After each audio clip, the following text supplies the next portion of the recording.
no matter where anybody's ideology is, we're fair. So having read your piece, I would be surprised if that was the case for Tim. I would not be surprised in other instances. But Tim seems to have found like a right-wing misogynistic audience that's relatively real and is just serving them exactly what they want. There you go. We're so fair.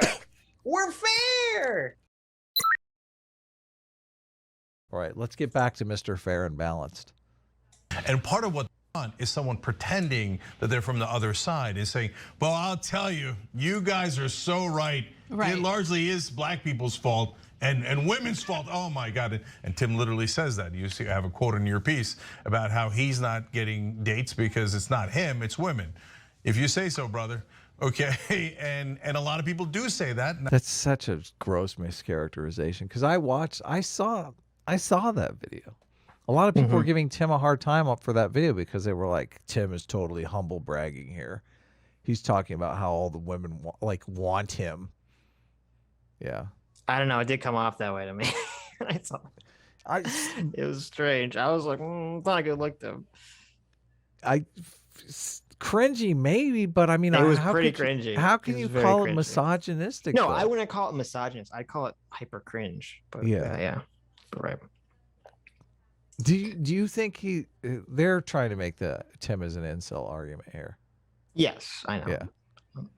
Which something tells me Tim probably has his options open to. I mean, it's because they can equate incel with like violence. Okay, maybe that's why Shank decided to hone in on the misogynist thing, because they can equate incel with violence because of that, the couple of quote unquote incel shooters or murderers. Then they can say, see, if that's Tim's audience, Tim is a stochastic terrorist and he's promoting violence. Yeah. So maybe that's the connection that they're trying to weasel out here. I don't. Oh, I'm so sorry. To worm out here. I didn't mean to throw weasels under the bus. Worm, that's my cat. You need to stop choosing these names. Always attacking. Running out of animals here. Always attacking me. That they can thread together. Okay. Yeah. That's why they go, me too. And they support Tim in that way. Right. Yeah. Well, one last thing I'd just like to say. He just accused the incels of doing me too. That's funny. Yeah.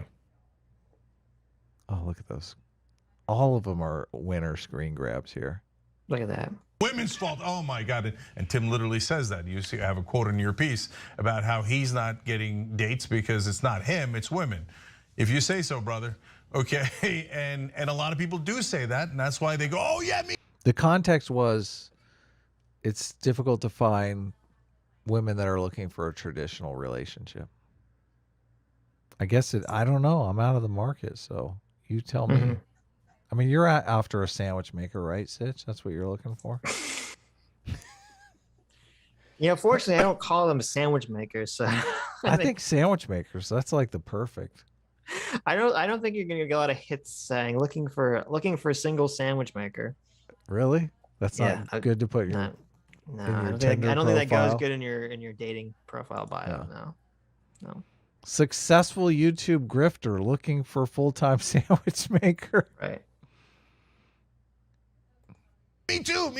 And they support Tim in that way.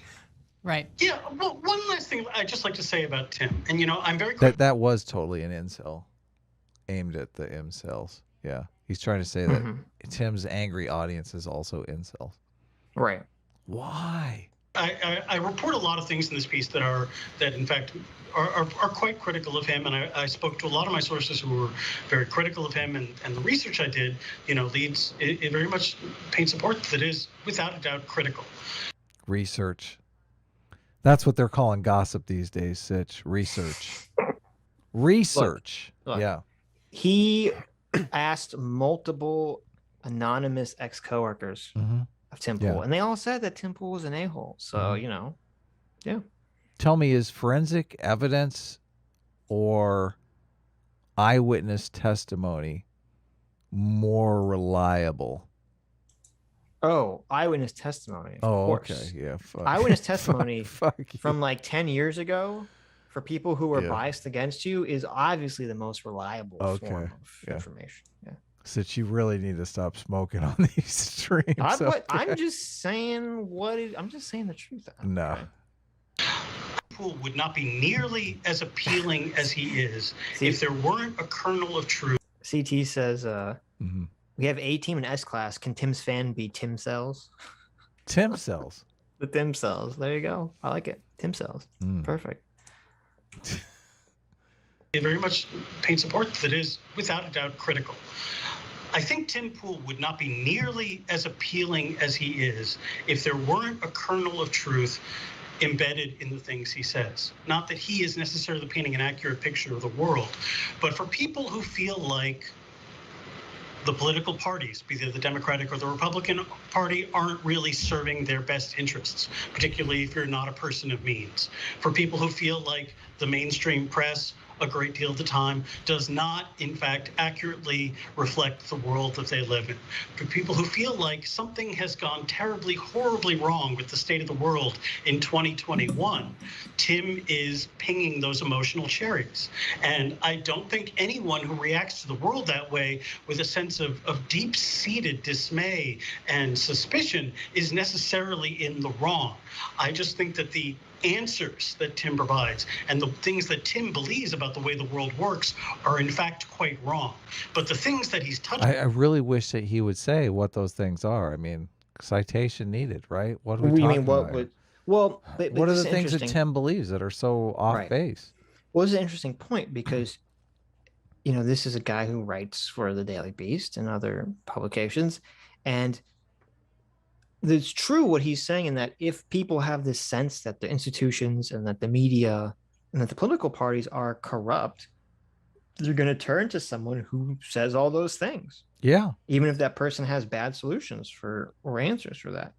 Tim doesn't offer any solutions. No, That's I why know. I'm like, I know. what is he talking about here? Right. But what I was going to say is that it's then it's like responsibility falls on this guy's shoulders and the TYT shoulders for fixing those institutions. Like why are you castigating Tim here when the real problem is why do people feel like they can't trust the news?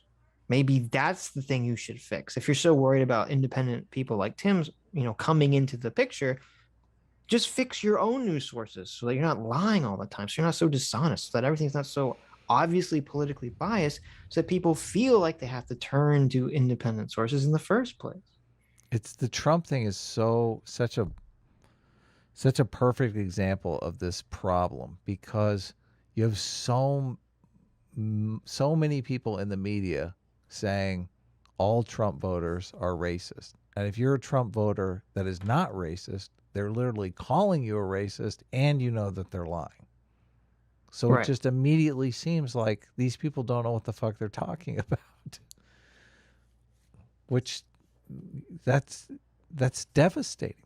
How do you recover from that? Yeah, I don't know.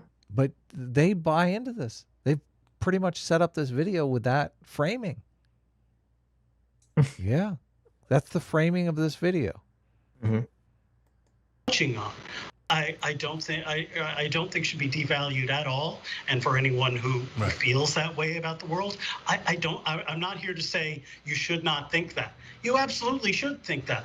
I just think that there are better sources of information that might help explain some of those feelings of dismay and questions that a person. If the feelings of dismay are because the Daily Beast and the Young Turks has called you a racist for voting for Trump and said the only reason that you like Trump is because he's delivering you racism, why the fuck would you turn to anything else that you people say? That's the question. I mean, he's basically saying that these people feel disgruntled, and I understand that they're disgruntled because of economic issues, and maybe they are. I agree. There's a lot of economic issues for people to be disgruntled about. They're out there looking for answers to these economic issues, and then they stumble upon the Young Turks who's like, yeah, there are economic problems. Let's join together. Oh, by the way, did you vote for Trump? You're a fucking racist. It's right.